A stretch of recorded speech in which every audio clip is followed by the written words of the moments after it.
সুন্দর রাস্তা, আমি নিজে প্রেমে পড়ে গেছি। এখানে অনেক দর্শনার্থী চরের সৌন্দর্য উপভোগ করতে আসেন। এত সুন্দর চরের মাঝেই দেখতে পারতেছেন আপনারা। এখানে কিন্তু সরিষার আবাদও হয়। ছোট্ট একটি ঘর সামনে আছে, কয়েকটা গরু আছে সেখানে।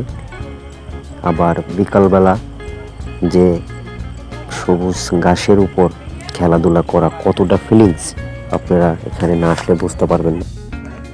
এই ধরনের ভিডিও পেতে সবাই অবশ্যই আমার চ্যানেলটি সাবস্ক্রাইব করে পাশে থাকবেন। ধন্যবাদ সবাইকে।